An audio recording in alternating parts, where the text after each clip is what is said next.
김근희 기자, 최근 이 북한이 연이어서 중요한 시험을 했다 이렇게 위협 아닌 위협을 하고 있는 상황에서 비건 미 특별대표가 왔어요.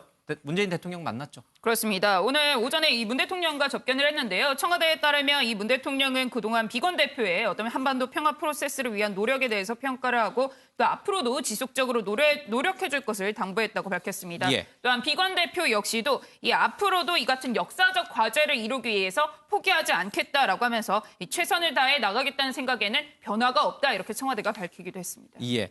어제 북한군 박정천 참모장이 굉장히 격한, 그러니까 연말 좀 편하게 보내려면 자극적인 발언을 하지 말라 이런 얘기를 좀 했는데 지금 비건 대표가 북측과 이 연말까지 물밑 교섭을 할 가능성이 있습니까?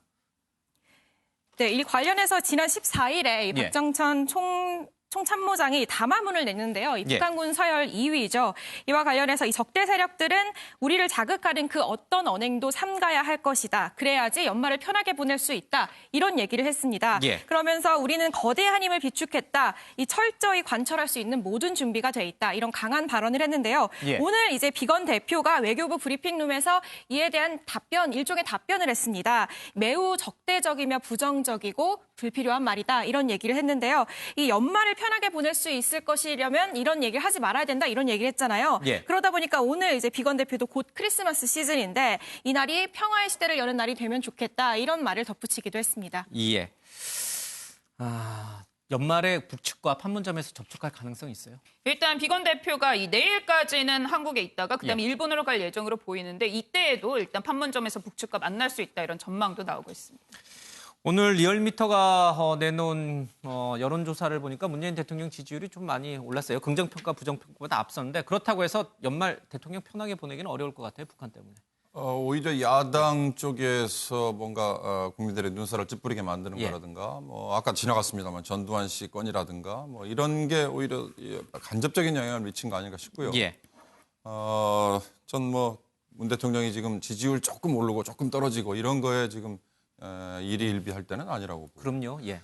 지금 스티브 비건 얘기 잠깐 했습니다만 걱정스러운 거는 북한이 크리스마스 전후에 뭔가 자기들이 지금 계속 얘기했다는 실험 예를 들어서 ICBM 발사가 아니라 인공위성을 발사해놓고 ICBM이라고 우기는 상황도 지금 간주를 예상을 하는 전문가도 있던데요.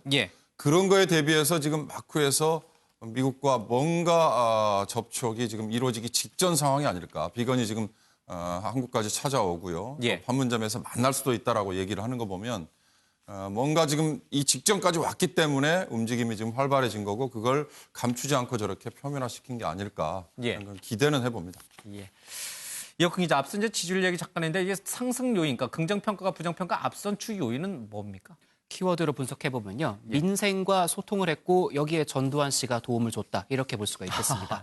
민생과 소통 짧게만 말씀드리면 민식이법, 하준이법이 국회 본회의를 통과를 했고 문재인 대통령이 독도 헬기 사고 순직 소방대원 연결식에 직접 참석을 하지 않았습니까? 이런 게 이제 국민 여론에 도움을 줬을 것이고 전두환 씨가 12.12 아까 말씀드린 오찬의 영상이 공개가 되면서 약간 국민 여론이 당시 군부 독재에 대한 반감으로 이어졌거든요. 그러다 보니까 민주화 쪽에 있게 되는 문재인 대통령의 지지도가 상승하는 동반 상승 효과가 났다. 이렇게 해석해 볼 수 있겠습니다. 알겠습니다.